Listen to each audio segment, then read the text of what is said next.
Hola, bienvenidos a tu podcast Vida Wellness, tu verdadera guía de medicina preventiva. Hoy tenemos un episodio muy interesante. Vamos a hablar de medicina deportiva, vamos a hablar de prevención de enfermedades óseas con el doctor Andrés García Hijo.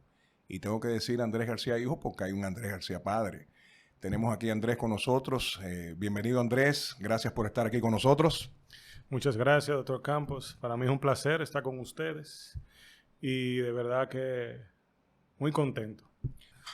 Bien, Andrés, ¿por qué tú eres médico? ¿Por qué tú estudiaste medicina? ¿Qué pasó ahí? O sea, que yo siempre me río cuando me preguntan eso porque de una vez asocian a que mi Papá papá es médico. médico, uno es médico y realmente no siempre es así. Porque, por ejemplo, yo tuve un hermano que inició estudiando medicina y luego se cambió a ingeniería. Y hoy muy ingeniero. Y sí, son dos ingenieros, pero ese, el que me seguía, terminó ingeniería. Realmente desde pequeño, siempre mi papá me hace la anécdota que yo quería ser mecánico.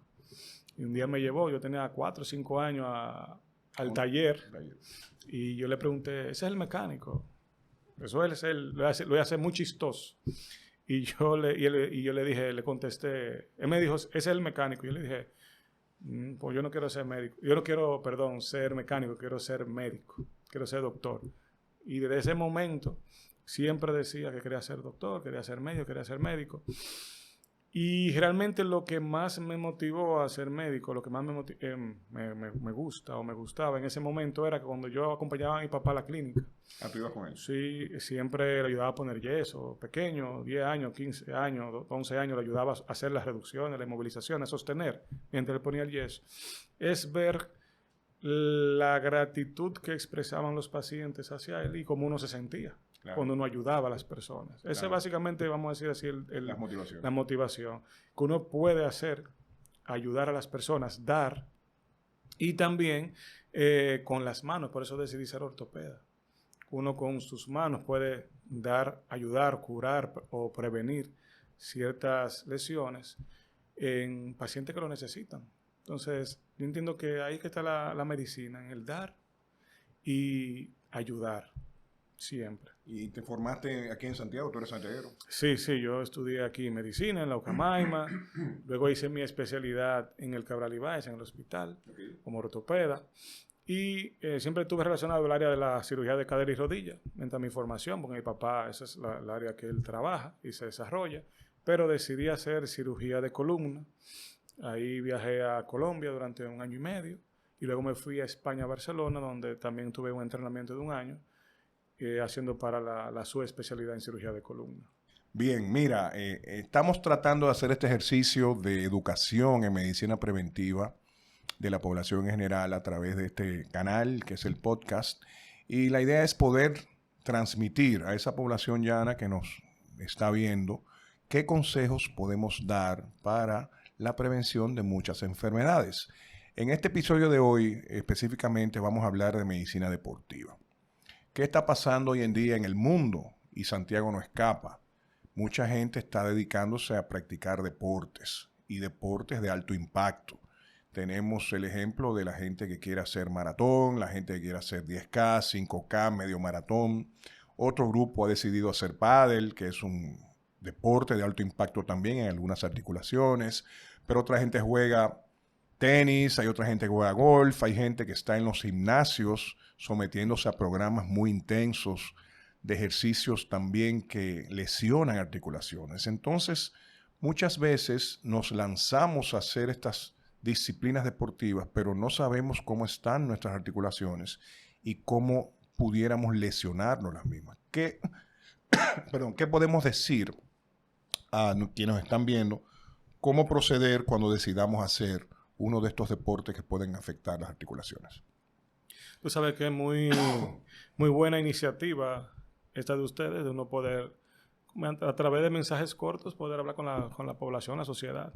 Y sí, evidentemente, como muy bien mencionas, la cultura deportiva ha crecido mucho en los últimos tiempos. Entonces, evidentemente, parte de nuestra consulta ha sido las lesiones que ocurren cuando el paciente o las personas que llegan al consultorio están haciendo deportes. Entonces tú encuentras que, bueno, estaba corriendo un maratón o me estoy preparando para correr un maratón. De hecho, yo he tenido pacientes que estaban preparándose para Maratón de Londres. Sí. Y se frustran porque se lesionan en el camino de preparación. Entonces, muchas veces, aunque uno como médico le da las orientaciones, le explica o los medica, los trata, a veces esas lesiones no son recuperables y no es porque no sea una lesión incapacitante, sino que simplemente el cuerpo no resiste a esa intensidad por múltiples razones. Entonces es muy importante eso que usted menciona, la prevención y la detección a tiempo de si usted está adecuado para hacer el... Si yo me decido a correr maratón ahora, o me decido a jugar pádel, o me decido a hacer un programa de alto impacto en un gimnasio con un entrenador todos los días, ¿cuáles serían los pasos preventivos? ¿Qué yo debería hacer? ¿Qué tipo de estudio, qué tipo de evaluación, qué tipo de cuidado antes de yo iniciar esa actividad para no lesionar mis articulaciones? Tú sabes que inicialmente, en teoría, todo individuo sano puede. O sea, una persona joven, 18, 19, 20, un adulto joven, puede iniciar una educación, una actividad deportiva sin inconvenientes. Pero no está de más una evaluación con la parte cardiovascular. Okay. Un médico internista, usted puede revisarse su corazón, cómo está todo, análisis básicos. La parte nutricional, si usted va a iniciar a practicar un deporte como una educación, debe tener un debido soporte nutricional. Y del punto de vista ya ortopédico, bueno, si usted va a correr, vamos a revisar cómo están sus pies y sus rodillas y sus caderas. Básicamente, una buena evaluación del estiramiento muscular y de la fuerza muscular, porque tenemos músculos. ¿Cómo se hace eso? ¿Cómo yo me mido o me chequeo el estiramiento? Bueno, hay pruebas específicas cuando uno en el consultorio acuesta el paciente y va haciendo ciertas maniobras de exploración física que nos van diciendo, bueno, tiene acortamiento de los isquiotibiales o tiene debilidad del tríceps ural, que es, por ejemplo, el tendón de Aquiles, como la gente lo conoce en la calle. Tiene los pies planos. Tiene que utilizar X o Y calzado. O le conviene una plantilla para correr. O a usted no le conviene correr, la sugerencia sería natación. Porque es un deporte de menos impacto. Entonces, en base a eso, luego de un examen físico correcto y los exámenes de imágenes, las pruebas de imágenes, la resonancia magnética, las radiografías simples de las articulaciones nos van dando una idea de qué estado tiene esa articulación. El factor edad, como ya tú mencionaste, es importante porque también ahora nosotros los que estamos entrando en la segunda, tercera o cuarta edad de la vida, creemos que tenemos 20 años todavía y tú ves los gimnasios llenos de cincuentones, sesentones que quieren de nuevo sacarle a su cuerpo el resultado que sacaban cuando tenían 25 años. Esa población que está ahora también metiéndose en todo ese tipo de deporte, que no es el joven de 20 años, ese sería el paciente ideal que debe visitar un ortopeda o un profesional de la salud deportiva para hacer este tipo de evaluación. Sí, yo estoy de acuerdo que sí. Todo paciente que esté por encima de los 40, 35 años quiera hacer una actividad deportiva, debe ser primero una evaluación. Claro, ¿hay alguna guía? Ese paciente va a llegar a tu consultorio, en una consulta de media hora puede terminar, no va a invertir mucho tiempo de su día para lograr esto. Es una evaluación, me imagino que rápido, ¿no? Bueno, la parte física puede tomarte 30 minutos. Básicamente. Y de acuerdo a eso ya iría... Y en base al deporte, lo que él quiere lograr, uno va escalando y indicando. ¿Cuál es la lesión más frecuente que se está viendo hoy en día? Depende del deporte. Por deporte, por ejemplo, vamos a poner personas que juegan pádel, que está muy de moda. Como lo mencionaste en la introducción, las rodillas están sufriendo mucho. El que corre, el maratonista, el que practica el running, las rodillas y los dolores en los pies, por la pisada, la marcha. El talón sobre todo. Exacto. Y, por ejemplo, los que practican básquetbol, voleibol, los que juegan tenis, están sufriendo mucho de hombro. Y los que practican pesas también. Están sufriendo de los hombros y la espalda baja. Y eso es algo que hay que tener muy en cuenta porque muchas veces tiene que ver con la mecánica como realizan el ejercicio. Muchas veces no es la adecuada o hacen un ejercicio de una intensidad que iba leve, lo aumentan de manera muy brusca. O sea, no siguen los lineamientos para llegar al nivel que desean. En rodillas, la lesión más frecuente, ¿cuál es? Las lesiones meniscales. Sobre todo los meniscos. Sí, siempre en los corredores hay lesiones meniscales o pueden aparecer las lesiones de los ligamentos. Los Ligamento cruzado, tendinitis de los colaterales. Tenemos las sinovitis, que son la inflamación o la inflamación de la membrana que recubre el interior de la rodilla, lo que produce el líquido sinovial. Y también los daños del cartílago. Usted sabe que no es lo mismo una persona que venga corriendo los 15, 18, 20 años, si usted es una rodilla, vamos a decir así, en teoría adecuada, a que quiera comenzar a correr los 50. Sabe que ahora hay una población de personas que quieren, vamos a decirlo así, a botar el estrés corriendo. Nunca habían corrido. Entonces ahora sus rodillas no es la misma, vamos a decir, dureza, o el cartílago no es la misma resistencia que eso de los 20 años. Y también hay que tener en cuenta esas personas que corrían mucho cuando eran jóvenes. Dejaron de correr porque se entraron al estudio. Por ejemplo, los jugadores de fútbol. Sus rodillas va a estar más gastadas cuando llegan a los 50 años que el que nunca ha corrido. Entonces hay que ver con pinceladas el estado real, y eso solamente lo hacemos en base a las imágenes y al examen físico. O sea que el mensaje es, mire, usted va a empezar una actividad física de alto impacto, trate de visitar al ortopeda o especialista en medicina deportiva para una adecuada evaluación y evitar estas lesiones que, como dice el doctor García, en rodillas son los ligamentos cruzados, colaterales y meniscos.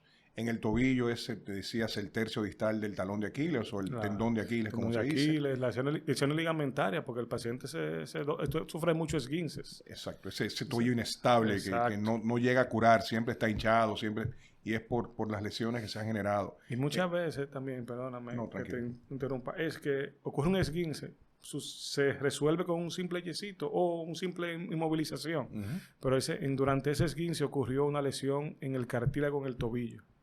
Entonces, también eso sigue dando problemas en el tiempo. Entonces, siempre es bueno revisarse, como vienes. O sea, el segundo mensaje sería, si tuviste algún dolor, jalón, lesión, no te automediques, no vayas a la tienda donde vende la férula, no te inmovilices tú solo, con la rodillera, con la tobillera.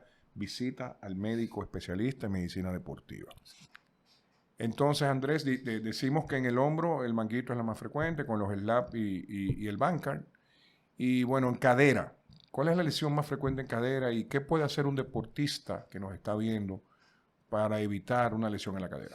Usted sabe que en la cadera ahora mismo se está viendo un fenómeno, bueno, se está estudiando hace varios años, que es su relación con la columna. Entonces, hay pacientes que por su, vamos a decir, la configuración de su columna o la forma de su columna, la biomecánica de su columna lo hacen más proclives a tener problemas en la cadera. Tener, por ejemplo, pinzamientos femoroacetabulares, tipo CAM, pincer, que cuando la persona nos entienda que simplemente cuando la cadera es rota, tiene un pinzamiento, la caja de bola que tiene, como una bola esférica que tiene. Eso choca, no le permite el rango de movimiento completo. Y eso puede producir dos cosas. O una alteración en la cadera, en el reborde de la acetabular. Como un desgaste, ¿no? Sí, temprano, porque algo que se puede ver en los 60 años ocurre a los 35 o los 40. O también que eso produzca dolores de espalda, porque los movimientos de la cadera lo asume la columna y los de la columna lo asume la cadera. O sea, trabajan juntas. Entonces, cuando una tiene un tope o una limitación, la otra compensa. Entonces, eso se está viendo mucho. Bien, con el tema suplementos no es algo que se debe tocar o se debe tocar en el ser humano que está haciendo deporte de alto impacto. Sí, yo estoy de acuerdo que los suplementos son necesarios. No hay que volverse loco con el uso de estos, vamos a decir, medicamentos, o no vamos a llamarlos medicamentos, estos sustitutos o ayudantes a los deportes, pero sí entiendo que sí. ¿Cuáles serían esos soportes que pueden, no para que lo consumas o sea, quien nos está viendo, sin el acompañamiento, el consejo de tu médico de medicina deportiva, sino para tener una idea de cuáles son los que hay en el mercado? Lo que están en el mercado de acceso fácil, y estamos hablando del colágeno, la glucosamina, el condroitín. Todo esto para la salud del cartílago, Exacto. del hueso y de la articulación que está siendo impactada por el... O sea, esto ayuda. Exactamente. Bueno, estos son medicamentos que son de una acción lenta, que pueden ayudar con los síntomas.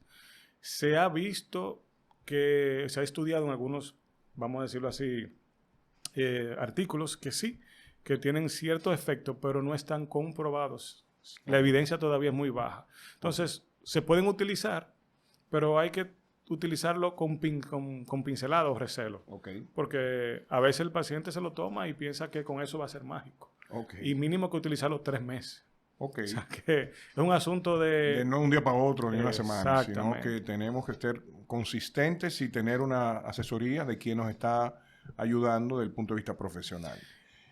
Bueno, yo creo que hemos hecho un repaso interesante sobre el tema de la salud deportiva, de la medicina deportiva y el impacto que tienen estas disciplinas que están muy de moda hoy en día en la salud de las personas que están empezando a practicar estos deportes. Andrés, hablemos un poco ahora del proceso degenerativo fisiológico normal del hueso del ser humano. Y te hago la pregunta porque el tema de osteopenia y osteoporosis, que en un momento, me acuerdo cuando empezó esto hace 10, 15 años, que la menopausia, que la osteoporosis, que la medicina de la tercera edad en la mujer, había mucho ruido sobre esta entidad, la osteopenia y la osteoporosis. Y se indicaban mucho los estudios de medición de la densidad ósea en las pacientes premenopáusicas, menopáusicas y posmenopáusicas. De hecho, se llegó a hablar de muchísimos tratamientos, del calcio oral, del calcio inyectado, de drogas nuevas que vinieron de aplicación única por año, aplicación única por meses. Y últimamente como que he visto que esas opiniones, programas, charlas, como que han perdido vigencia. ¿Yo estoy dejando de ver cosas o es que ha bajado el interés en estas entidades? Si tú supieras que se ha mantenido, lo que yo pienso es que quizás se está haciendo una prevención a mayor tiempo, o sea, más temprana. Okay. Y eso ayuda a que la incidencia quizá baje. Ok, tú dices cuando la prevención temprano es que ya estas prácticas de ver cómo anda la densidad ósea en las mujeres, sobre todo, empiezan a una edad más temprana. Se está haciendo, vamos a decir, yo entiendo que por el acceso a la información, las mujeres van y la piden. Ok. O sea, ya a 50 años, ellas mismas van a la consulta, doctor, yo quiero ver si yo tengo osteoporosis, 45, 44 años, ya están preguntando sobre eso. Entonces entiendo que la prevención temprana es lo que está haciendo que esa disminuya. Entonces, o que no se vea tan frecuente. ¿Tú le recomendarías a una paciente que no esté viendo, una persona, un sexo femenino, que se haga su primera densitometría, por decir la primera puerta de entrada hacia ver cómo anda la densidad ósea? ¿A qué edad? 50 años. Eso es lo que dicen las guías. 50 años. Si no ha tenido ninguna situación que le produzca vamos a decir así, una menopausia temprana. Por ejemplo, ¿sabe? Una histerectomía o forectomía, se quitan los ovarios, o que sea asmática. O un hipoparatiroidismo, que tenga un tema con absorción de calcio, lo que sea. Esos pacientes de asma que usan esteroides o uso de esteroides. Ahora, por ejemplo, con el COVID, que hubieron el uso de esteroides por tiempo prolongado en los años anteriores. Bueno, que siempre, más temprano, quizás se modifiquen, digo yo, claro, mencionando, que sea a los 45 años. En esos pacientes especiales que han tenido estas condiciones Exactamente. especiales. La densitometría sigue siendo el vehículo ideal para saber y medir cómo anda el hueso de una mujer. Sí. Si yo soy una mujer que tengo más de 45 años y me he despreocupado por el tema de hacerme una densitometría para que el médico o yo saber cómo estoy en la densidad, porque yo recibo cada 6 meses un frasco de calcio que me manda mi hermana que está en Nueva York. O lo compro aquí en uno de los hipermercados grandes que ya tienen secciones de suplementos vitamínicos. ¿Qué consejo le podemos dar a esa mujer que entiende que está cubierta, que no le va a pasar nada porque ya se toma su calcio todos los días?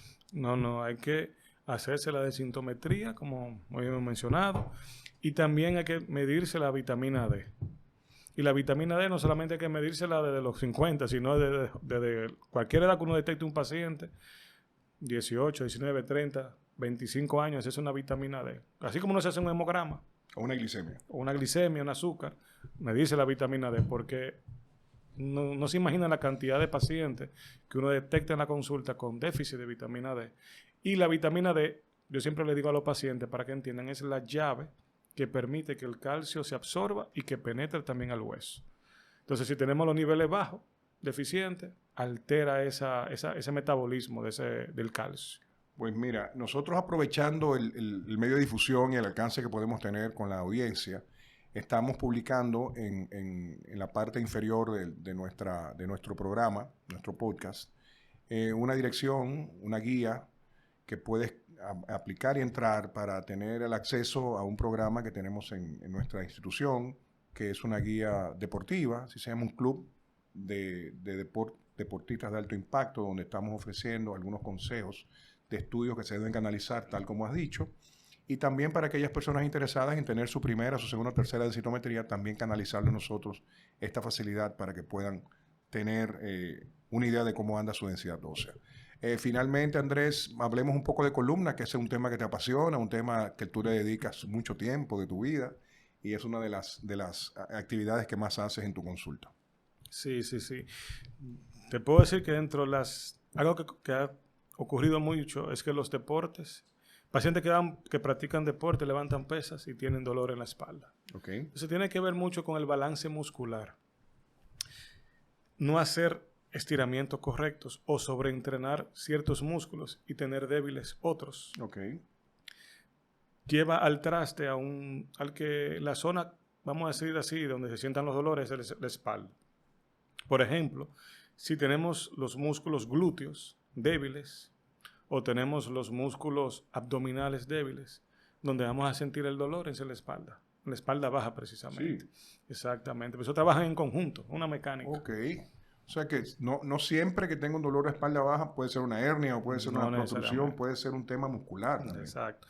Yo incluso tengo, vamos a decir, no voy a decir la pelea porque no es el término, pero sí trato todos los días de explicarle a los pacientes que tener hernias, como uno le explica a veces en la consulta para que entiendan, no es sinónimo de problema. Porque a veces simplemente es una discopatía, que el disco comenzó a envejecer, está en estadio temprano, pero o escucharon que tienen 4 o 5 hernias, pero realmente no es una hernia como tal, sino una deshidratación discal, normal de la edad. Eso sucede mucho. Exacto. 4 discos, digamos que están deshidratados, que se ven oscuros en la resonancia o se ven oscuros en la tomografía. Le dijeron que tiene 4 hernias. Yo le decía, alguien me dijo, tengo 6 hernias, pero tú estás caminando. O sea, eso es imposible. Pero es un tema de coloquial. Justamente hoy, en la mañana, vi una tomografía de una paciente de 72 años, dorso lumbar, una fractura aplastamiento en cuña, pero muy aplastada, parecía un tostón de T7, y otra casi igual, no tan aplastada, pero una fractura aplastamiento de L4. O sea, esa tenía 2, y me pidieron que hiciera el reporte con cierta urgencia porque tenía mucho dolor la paciente. Y ese es el tema de no llegar a ese punto. Exacto. Con el tema de la salud del hueso, la densidad ósea. Entonces me decías que muchos pacientes llegan a la consulta con dolor de espalda por un tema muscular. ¿Cómo yo puedo saber que tengo eso? ¿Cómo yo puedo evitar que eso me pase? ¿Cómo tú fortaleces los rectos abdominales o los glúteos para evitar estas cosas? Sabes que, volvemos al tema inicial, el examen, el chequeo médico, es fundamental, pero recomendaciones, por ejemplo, si uno va al gimnasio, siempre tener una adecuada mecánica de los ejercicios cuando los realiza. Número 2, no levantar pesos que todavía usted no ha logrado ese nivel, o sea, ir poco a poco lográndolo. Número 3, siempre, después que uno practica, hace un entrenamiento, hay que tomarse un descanso, también una pausa. Y número 4, yo he podido decir que hay que manejar eso del balance muscular. Entonces, si usted dedica tiempo a los brazos, por ejemplo, a entrenar brazos, también dedíquele tiempo a entrenar glúteos. Dedíquele tiempo a entrenar abdominales, fortalecer. Y a veces, cuando voy al gimnasio, veo personas haciendo ejercicios abdominales que realmente no lo hacen de la manera correcta. Entonces, siempre tratar de orientarse cómo realizarlo y si no, también hacer ejercicios, ciertas modificaciones. Por ejemplo, hay abdominales que se llaman hipopresivos, que uno simplemente trabaja la musculatura de la pared abdominal sin tener que hacer un arqueamiento tan importante como los normales. Y eso ayudan y fortalecen de igual manera que los tradicionales. Entonces, es saber manejar esa mecánica. Eso es lo que dice en la plancha. También, eso es un ejercicio del core, exacto, de la parte central del tronco, que es fundamental. Entonces, y funciona. Sí. ¿Qué tú le dirías a quienes nos están viendo que no creen en el estiramiento antes de hacer ejercicio? Yo diría que hay que hacerlo un calentamiento. Yo diría que usted puede subir sensorística, caminar 5 o 10 minutos, entrena y luego que finalice el entrenamiento, luego de un periodo de relajación suave, ¿verdad que sí? Puede estirar. Tener en cuenta que no hacer el estiramiento inmediatamente corriendo y tampoco de manera brusca porque puede llevar a un desgarro también. Porque si el músculo está contraído. Pero sí, siempre hacer estiramiento al finalizar el entrenamiento de manera suave es fundamental. Y finalmente, Andrés, yo he visto mucho desgarro muscular en el glúteo y en la pantorrilla, en estos deportes nuevos. Mucha gente ya lo trata como un tema de ir al fisiatra directamente, no acude a veces al ortopeda o al especialista en medicina deportiva. Se trata con una terapia y a veces comete la imprudencia de regresar muy rápido a hacer la actividad de nuevo. Una persona que siente ese jalón, ese estirón, ese dolor brusco, jugando pádel, jugando tenis, corriendo, haciendo una sentadilla con pesas, ¿cuál es la recomendación? Ayer o antes de ayer estaba revisando un artículo que hablaba de peace and love, paz y amor para tratar los desgarros musculares. Entonces, eso se refiere básicamente a que uno trabaja en conjunto con esas modalidades terapéuticas de calor, frío, corriente, darle un poco de reposo, pero reposo no es dependiendo del grado, claro está. Claro, sí, pero el grados intermedios y leves, el reposo básicamente de no hacer la actividad a la misma intensidad, vamos a suponer 1 o 2 días o 3 días, y cuando vuelve a iniciar la actividad es de manera paulatina, lenta, permitiendo que el músculo mantenga cierta, vamos a decir, movimiento o contracción para que no se atrofie ni pierda, pero tampoco volver a los 3 días a hacer la misma intensidad que produjo el desgarro. ¿Y este tipo de rodillera, tobillera, son recomendables para evitar las torsiones o no son recomendables? ¿No sería necesario para practicar uno de estos deportes? Y esas láminas que se están poniendo ahora en los músculos para los estirones y lo demás, ¿funcionan? Sí, tienen sus indicaciones, esos tapes, neuromusculares. Básicamente ayudan a realizar el músculo su función. Okay. Entonces, eso son modalidades de tratamiento que utilizan los ortopedas, los fisiatras y terapeutas, que se pueden utilizar en eso, que te digo, el peace and love. Okay. O sea, que hay que trabajar en conjunto. Y la gente que ahora que dice, voy a empezar a jugar o voy a jugar, pero me voy a poner mi rodillera para tratar de mitigar cualquier estrés en la misma. ¿Funciona? Te puedo decir que inicialmente uno lo puede utilizar quizás durante la jornada de entrenamiento fuerte, pero si usted tiene una buena condición muscular, sus ligamentos están adecuados, son resistentes, tienen buena propiocepción, que eso se trabaja, la propiocepción, porque uno tiene sensores en las articulaciones. ¿Qué significa la palabra propiocepción? Eso es que el músculo responde y los tendones, los ligamentos responden a los requerimientos que se le hace a la articulación. Esos micromovimientos que uno no cree que están ocurriendo. Hay, vamos a decir, unas correcciones que ellos hacen. Okay. Y eso se trabaja. No sé si ustedes han visto en los que han ido a terapia, que ven una persona que está trabajando propiocepción de la rodilla o el tobillo en una base de gelatinosa, okay, que está haciendo como equilibrio. Entonces está poniendo a trabajar músculos para que hagan funciones específicas y que respondan. Entonces, si uno tiene eso adecuado, muchas veces no es necesario usar ese tipo de aditamentos, pero si lo vas a utilizar, solamente que sea durante ese entrenamiento fuerte, duro. A esos jovencitos de 50 y 60 que quieren jugar pádel ahora, que quieren hacer fútbol, que quieren correr, ¿Les funciona estos protectores o no necesariamente? Yo entiendo que pueden funcionar. Okay. Con cierta, como le dije, siempre digo pincelada, porque si la usan de manera rutinaria, pueden producir atrofia muscular. Ok, te entiendo. Exacto. Bien, Andrés, un mensaje final a la audiencia que nos está viendo en este momento sobre la prevención de lesiones deportivas. Practiquen el deporte, disfrútenlo, háganlo de una, como vamos a decir así, de manera adecuada. No crean que se van a ganar una copa, no lo practiquen con ese objetivo, sino para salud. Y chequeen, recuerden siempre realizar su chequeo médico temprano para evitar o prevenir lesiones que pueden sacarlo del juego, de la competición. Entonces, eso es lo más importante. Bueno, Andrés, reiterándote las gracias por haber estado con nosotros en este proyecto que lo que busca es educar en medicina preventiva a estas personas que se conectan con nosotros. Y bueno, despedir este episodio de Vida Wellness, tu guía de medicina preventiva, recordando que nos pueden encontrar en las redes que aparecen en la parte inferior de la pantalla y pueden suscribirse a nuestro canal y también poder ubicarnos en los episodios anteriores en las plataformas que estamos difundiendo esta iniciativa. Hasta el próximo episodio.